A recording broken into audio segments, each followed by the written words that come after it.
একটা ছোট্ট গল্প, গল্পের নাম সব চরিত্র কাল্পনিক। আমার নাম রোহিত ব্যানার্জি। হাওড়া এক স্কুলের আমি শিক্ষকতা করি। আমার ছোট্ট ছেলে কুশ, মাত্র 16 বছর বয়স। সারাদিন ফেসবুক করে। কি মাত্রায় ফেসবুক অ্যাডিকশন আপনারা ভাবতে পারবেন না। প্রচন্ড রাগ হয়ে যেতাম যখন কুশ বসে বসে ফেসবুক করতো, কিন্তু চিন্তা ভাবনাটা একটু বদলালাম। 5 মে দিনটা ছিল রবিবার। সেদিন আমার স্ত্রী হঠাৎ করে অসুস্থ হয়ে পড়ে। খুব দরকার ছিল 1 বোতল বি পজিটিভ রক্তের। সারা হাওড়া শহর খুঁজে পায়নি। কুশ একটা স্ট্যাটাস দিয়েছিল ফেসবুকে, বন্ধুরা 1 বোতল বি পজিটিভ রক্ত চাই। আধ ঘন্টার মধ্যে বাংলা ও বাঙালির সদস্যরা সেই সদর হাসপাতালে ছুটে এসেছিল তাদের প্রোগ্রাম ছেড়ে বৃষ্টি ভেজা রাতে সেই 1 বোতল রক্ত আমার স্ত্রীকে দিতে। তারপরের দিন আমার স্ত্রী বলে, জানো ফেসবুকে একটা ইভেন্ট হয়, ইভেন্টে ক্রিয়েট করো, ওদের ডেকে আমি একদিন খাওয়াবো। আর এটাই আমাদের বলার আজকের এই অঙ্গীকার থেকে, যে দামিনী মৃত্যুর পর যখন সারা কলকাতা ঘুমিয়েছিল তখন একমাত্র ফেসবুক পেরেছিল একটা মোমবাতি নিয়ে মিছিল করাতে। তাই আমরা ভাবি ফেসবুক মানে ভালোবাসা, আর বাংলা ও বাঙালি সেই ভালোবাসার মিলন ক্ষেত্র, আমাদের মিলন ক্ষেত্র। আমরা ববিয়ান পেশ করছি আমাদের থিম সং বাংলা ও বাঙালি।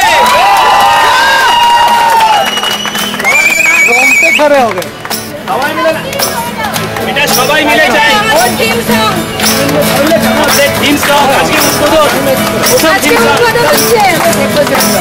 চলো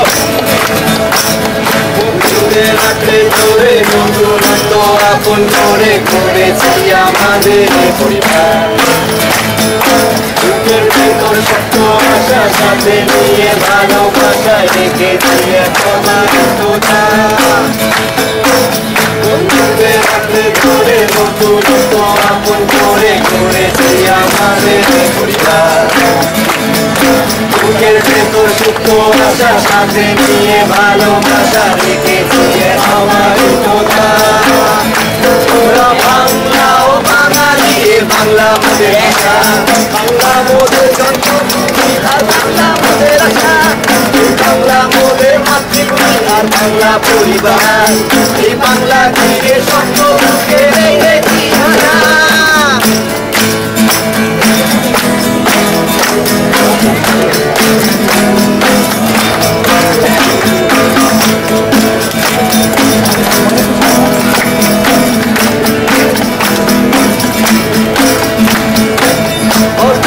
প্রথম দেখা কেউ চলতে থাকা পর থেকে হয়েছি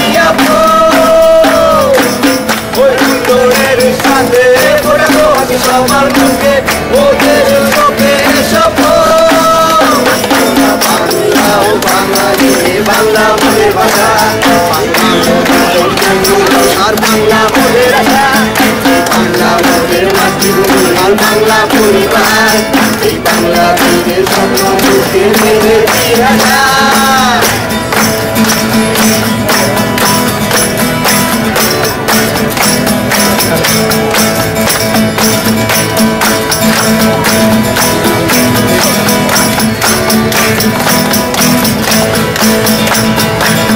হাজার পাগল তীরে রয়েছি অনেকের ভিড়ে, বেরিয়েছি অনেক নতুন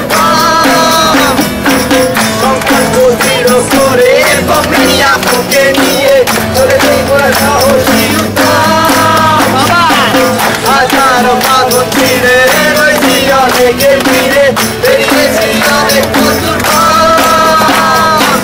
সংকল্প দৃঢ় করে কমিয়া বুকে নিয়ে চলেছি সাহসী উদ্যম। তোরা বাংলা ও বাঙালি, বাংলা মোদের ভাষা, বাংলা মোদের আর বাংলা মোদের আশা, বাংলা মোদের মাতৃভূমি আর বাংলা পরিবার। এই বাংলা